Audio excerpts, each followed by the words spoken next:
This time, I would like to invite the recipient of the Jane Addams Award, the co-president of the Student Association, Sarah Whitman, to come forward to introduce our speaker.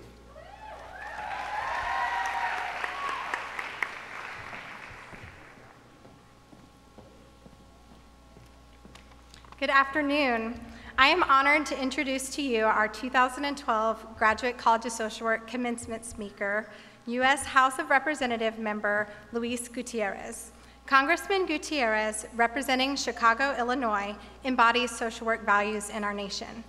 During his time in office, he has carried the torch as one of the leading voices for immigration reform.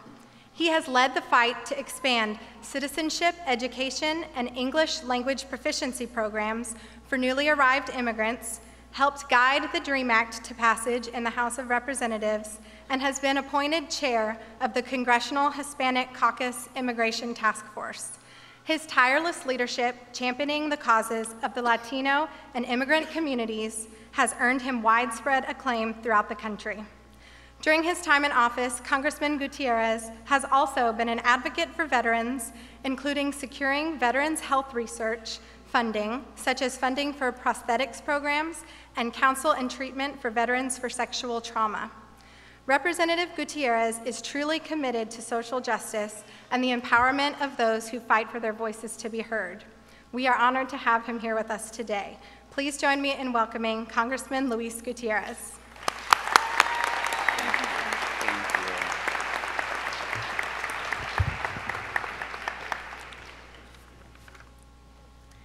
Thank you so much for the very warm and generous introduction. It's an honor to share this stage and this graduation with your Dean Pritchard, who I've had a wonderful conversation with earlier today, and obviously with Regent Hollingsworth and all of the wonderful staff and faculty here.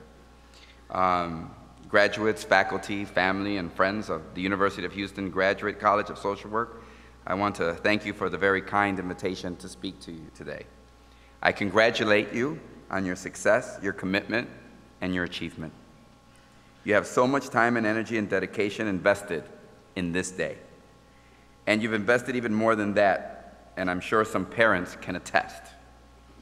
In fact, when Conan O'Brien gave a commencement address at his alma mater, Harvard, a few years ago, he opened by saying that the last time Harvard invited him to come to their school, it cost them $120,000.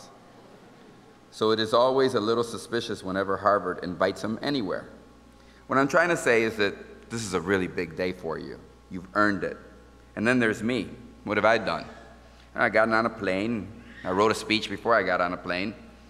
I didn't have to take any tests or exams or write any papers or really do any critical thinking. You've done it. It's really your day. And yet I have the honor of sharing it with you. Truly, that means a lot to me, and it's a little daunting. You have several years to learn and grow and study here at the University of Houston. I have several minutes to say something wise and memorable. You know what makes it even more daunting? In preparing my remarks today, I looked up a few commencement speeches that I really liked. And when I searched, the first topic that comes up, Google, was worst commencement speeches of all time. On one of the lists, 5 of the 10 speeches were given by politicians. The majority of them, 3, by members of Congress. It looks like you guys really lucked out today, because I wasn't on the list. So in an effort to stay off that list, let me tell you about something important we all share this day. What we really share, even though you've done all the work and I'm just a guest who gets to wear these cool robes and hat, is our search for common ground. Common ground. That's a real rare commodity in our divided America. Common ground. A way for different parties to reach a mutual understanding. I imagine one thing you've learned here at college is that whether you are learning about clinical social work or case management or community organizing, what you're really doing is finding ways to help people. And a fundamental way to help people is to bring them together, to find common ground. We may have traveled different paths to get here today, but I think we stand united on common ground. We share common experiences and common goals. Some of our common experiences are simple. I've been a social worker. There aren't too many former social workers in Congress. In fact, according to the National Association of Social Workers, there are, wait, I want to make sure the count is right, a total of 7 of us. 7 out of 535. And let's put that in perspective. We have more than 200 lawyers out of 535. 7 social workers and 200 lawyers.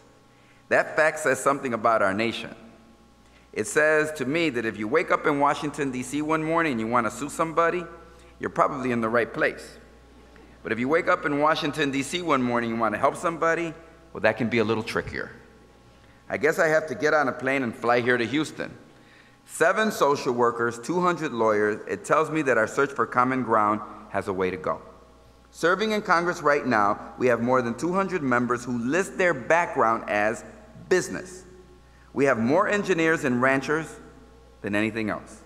And yet, watch C-SPAN for an afternoon, and it's obvious that we could use an intervention of some sort. Maybe some group therapy. Actually, maybe somebody who's learned about being a referee. We don't have enough of those in Congress either. Ultimately, though, members of Congress are not judged by the path we traveled to get there. We are judged by the actions we take once we arrive. Just as you will be judged, not by the very admirable choice of vocation, not by your ability to earn this degree, but by what you do with a piece of paper once you leave the University of Houston. Let me be clear, our nation has never needed you more than today. I mentioned commencement speeches I admire. One I like was not given by a member of Congress or any politician. It was given by Jon Stewart last year. And he was blunt about how much our nation needs your generation. He said, quote, "Let's talk about the real world for a moment. I don't really know how to put this, so I'll be blunt. We broke it. Please don't be mad. I know we're supposed to bequeath to the next generation a better world than the one we were handed. Sorry," end quote. Sadly, Jon Stewart, host of fake news shows, is a voice of reason in Washington, D.C. He's right. There's a lot that's broken in America, and guess what? You need to fix it. I'm not surprised that when I look around at my 535 colleagues in the U.S. Congress, that only 7 of us ever worked a day as a social worker. Because the path you've chosen is sometimes a lonely one, a hard one. When I started in social work in the 1970s in Chicago, investigating child abuse and neglect for the Illinois Department of Children and Family Services, I was in complete possession of the 2 main qualifications for the job. 1, I wanted it. And 2, I was willing to do it, even for what they paid. To put me in a fairly select company of people. Fortunately, my wife also met both qualifications too, so we were in it together. And if you remember any advice I give you today, I hope it will be this: marry a social worker. 35 years later, it has worked out wonderfully for me. She's patient and forgiving and smart.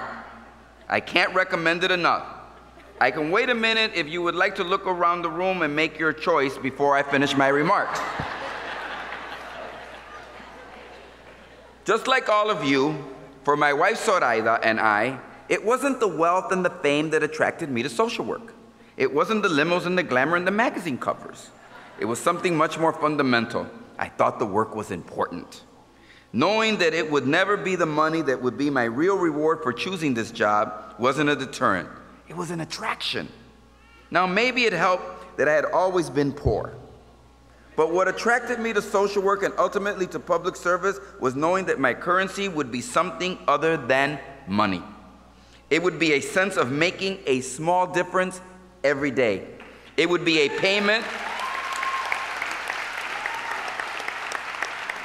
It would be a payment of caring and trying and wanting to help others.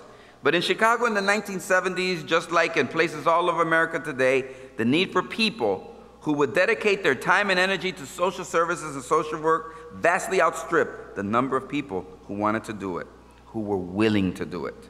So our shortage of social workers in Congress is not unique to the Capitol dome. It reflects society. Social workers make a difference, not by the sheer quantities of our numbers, but by the quality of our commitment. It's true that in Congress we make laws, so I suppose it's nice to have 200 lawyers around. But it would also true that we make laws that affect children who need to be protected from abuse, and women who have to have equal pay and equal opportunity, and an LGBT community that needs to be protected from discrimination, and immigrants who need to be treated fairly, and families that need to stay together. Those are the people that are affected by the laws we make every day in Congress.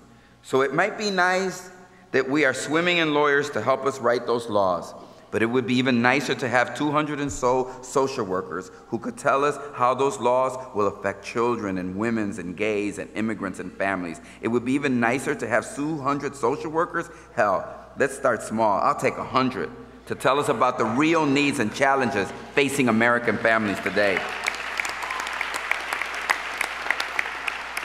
It might be nice to have a few more people whose specialty is bringing people together and finding common ground. And I will tell you, the desire to turn down the anger and turn up the understanding is sorely lacking in our Congress right now. We have lots of members who know how to write a law, but we still don't have enough who know how to put what's right into the law. And the only way you know that is by life's experience, which is why we need you. You don't have to go to Congress to make a difference, but you need to decide that affecting change is part of your life.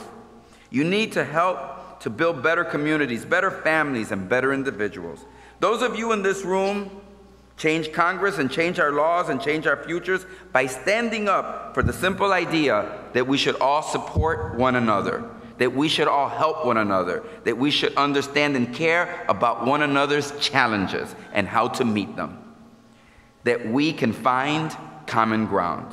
I want you to go out and believe in your work and make a difference, because we need more people like you influencing the future of our nation. You will make a difference by being the advocates for people who cannot advocate for themselves. I've been in Congress for 20 years, and let me tell you who doesn't need more advocates or more people fighting for them. Big business, insurance company, banks, investment firms on Wall Street, defense contractors. Now it's easy to pick on big business, and not all business is bad. But it's simply true that large, powerful, well-funded institutions in America have no problems at all having their points of views heard by Congress. None. They are well represented and largely get locked out of place when decisions are being made are the poor. But sometimes families who can't afford decent medical care end up on the outside. Immigrants, working moms, people struggling to make ends meet, people with mental illness, they get locked out when decisions are being made. And that is where we will count on you. If we are going to turn down the volume of discord in our nation and turn up the ability to help people, we need more people who are traveling your path, the graduate's path here today, walking in your shoes and seeing the world through your eyes. It's not easy. I told you that I believe you and I stand on common ground. Yes, I was a social worker, but I also traveled an unusual path to the Congress of the United States. It was a path that led me toward advocating every day for immigrants in our nation. My journey started on the streets of the city of Chicago.